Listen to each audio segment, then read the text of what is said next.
سورت النور اور آیت نمبر 22۔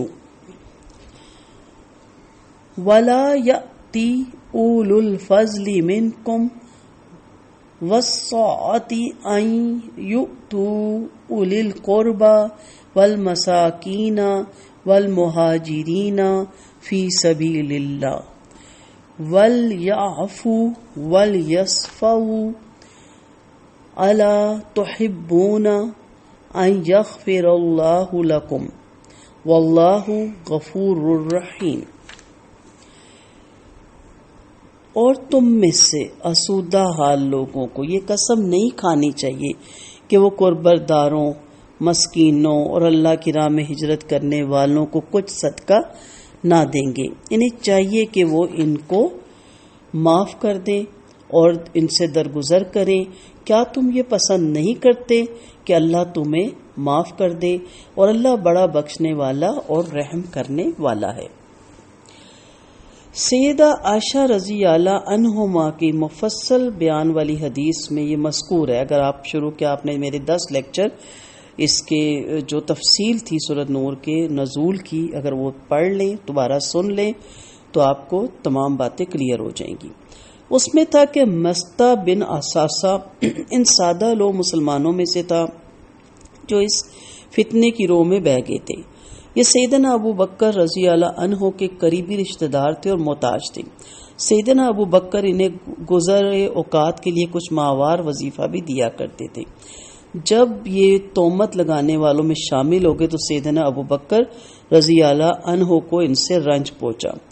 یہ ایک فطری امر تھا جس نے بھلائی کا بدلہ برائی سے دیا تھا، چنانچہ آپ نے قسم کھا لی کہ آئندہ ایسے احسان فرموش کی کبھی مدد نہیں کروں گا۔ ظاہر حضرت ابوبکر صدیق بھی انسان تھے اور ایک انسان سے ایسی ہی جو ہے بات ہو جاتی ہے۔ اس پر یہ آیت نازل ہوئی جس سے ایسے لوگوں سے بھی عفو درگزر کی تلقین کی۔ اب دیکھیں کہ ہمارا مذہب کتنا خوبصورت، کتنا پولائٹ، کتنا اچھا مذہب ہے۔ ہم تو ذرا سا ہمارے ورکر سے، ہمارے ملازم سے، ہماری کولیگ سے غلطی ہو جائے تو ہم اسے ڈسمس کر دیتے ہیں، ہم اس کی جاب چھین لیتے ہیں، درگزر سے کام نہیں لیتے۔ بارہا درگزر کریں، 1000 بار درگزر کریں۔ ہم کہتے ہیں کافی عرصے سے درگزر کر رہا ہوں، انف۔ اللہ تعالیٰ بھی تو ہم سے درگزر کر رہا ہے نا، اللہ تعالیٰ بھی تو ہمیں معاف کر رہا ہے نا۔ تو جتنا اللہ معاف کرتا ہے اس تک تو ہم پہنچ ہی نہیں سکتے، لیکن اتنا تو معاف کریں نا جتنا ایک انسان کو کرنا چاہیے۔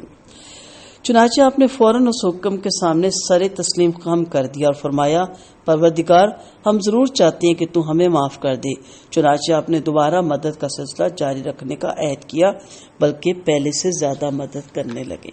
تو اللہ اپنے پیاروں کو روک دیتا ہے، اللہ اپنے پیاروں کو ٹوک دیتا ہے، اللہ اپنے پیاروں کو بھٹکنے نہیں دیتا۔ مومن اور منافق، یا مومن یا کافر، یا ایمان والے اور ایمان سے خالی انسان میں یہ فرق ہے کہ اللہ تعالیٰ دوست اور دشمن کی طرح فرق ہے۔ جیسے آپ کا کوئی دوست غلط روش پہ چل پڑے تو آپ ورڈ ہوتے ہیں، دکھی ہوتے ہیں، پریشان ہوتے ہیں، ایک دوسرے سے ڈسکس کرتے ہیں کہ اس کو کس طرح اس نشے کی لت سے یا بری صحبت کی لت سے یا غلط جگہ یہ جا رہا ہے یا غلط کاروبار میں پیسہ لگ رہا ہے، اس کو میں کیسے بچاؤں۔ آپ ہر طرح سے اسے بچاتے ہیں، وہ نہ مانے تو اس کی منتیں ترلے بھی کرتے ہیں کہ خدا را میرے لیے یہ کام نہ کرو، قسمیں بھی دلواتی ہیں۔ اور وہی آپ کا ایک انجانا بندہ ہے یا جس سے آپ کو کوئی دلچسپی نہیں، یا جو بھٹکا ہوا ہے، آپ سنتے تو آپ کہتے ہیں اس کو کیا کہ اس کا تو کام ہی ہے، اب ہم کیا کریں، وہ تو یہی کرے گا۔ یہ ہے نا فرق۔ اللہ کا بھی اپنے بندوں کے ساتھ یہی معاملہ ہے، جو اس کے دوست ہیں، جو اس کے محبوب ہیں، جو اس کے پیارے ہیں، جب ان سے غلطی ہو جاتی ہے نا تو وہ ٹھوکریں لگاتا ہے ان کو۔ یہاں تو الحمدللہ آیت نازل ہوئی نا، لیکن عام بندے جو ہم جیسے خطا کار گناہ گار ہیں، اگر ہم اللہ کے حکموں کے مطابق چلنے کی کوشش بھی کرتے ہیں نا تو ذرا سی غلطی بھی ہو تو ہمیں ٹھوکر لگتی ہے، ہمیں فوراً فیل کرواتا ہے کہ تم میرے ماننے والے ہو، میرے چاہنے والے ہو، تو یہ کیسی بات کر دی تم نے، کیسی حرکت کر دی تم نے، کیسی بات منہ سے نکال دی۔ اور جو اس کو نہیں مانتے یا اس کے حکموں پہ نہیں چلتے، انہیں کھلی چھوٹ دے دیتا ہے کہ جائیں جو مرضی کرتے رہیں۔ تو اللہ تعالیٰ نے فوراً اپنے پیاروں کو روکا اور کو ایسا نہیں کرو۔ معاف اس لیے کرنا چاہیے کہ اللہ ہمیں معاف کرتا ہے، اور ہمیشہ معاف کرتے ہوئے کہ اللہ میں نے درگزر کیا تو مجھ سے درگزر فرما، میں نے معاف کیا تو حشر کے میدان میں مجھے معاف کرنا۔ گویا اس آیت میں مسلمانوں کو ایک بڑا بلند اصول مد نظر رکھنے کی تعلیم دی گئی، یعنی کسی کو معاف کرتے وقت انہیں یہ نہیں سوچنا چاہیے کہ اس کا میرے ساتھ برتاؤ کیسا رہا، بلکہ اسے معاف کرنا چاہیے کہ اللہ انہیں معاف فرمائے گا، اور یہ ایسی صورت ہے جس کی ہر شخص کو ہر حال میں ضرورت ہوتی ہے۔ دوسری قابل ذکر بات یہ کہ سیدنا ابو بکر رضی اللہ عنہ نے امداد تو جاری کر دی، مگر کیا قسم کا کفارہ بھی ادا کیا تھا؟ اس بات کا یہاں ذکر تک نہیں آیا۔ لہٰذا بعض علماء کا خیال ہے کہ اچھے کام کو اختیار کر لینا ہی اس قسم کا کفارہ ہے، جبکہ دوسرے گروہ کا خیال ہے اور سورۃ مائدہ میں قسموں کے کفارے کا حکم نازل ہونے کے بعد قسم کا کفارہ ادا کرنا بھی ضروری ہے، اور دلیل مزید کے طور پر درجہ ذیل حدیث آپ کو سنا دیتے ہیں۔ سیدنا ابو موسیٰ اشعری رضی اللہ عنہ فرماتے ہیں کہ آپ صلی اللہ علیہ وسلم نے فرمایا میں تو اللہ کی قسم جو اللہ چاہے جب کسی بات پر قسم کھا لیتا ہوں پھر اس کے خلاف کرنا بہتر سمجھتا ہوں تو اپنی قسم کا کفارہ دے دیتا ہوں، اور جو کام بہتر معلوم ہوتا ہے وہ کر لیتا ہوں۔ یہ بخاری کی روایت ہے۔ لہٰذا بہتر صورت یہی ہے کہ ایسی قسم کا کفارہ بھی ادا کر دیا جائے، یعنی دونوں چوائز آپ کے پاس آ گئی ہے۔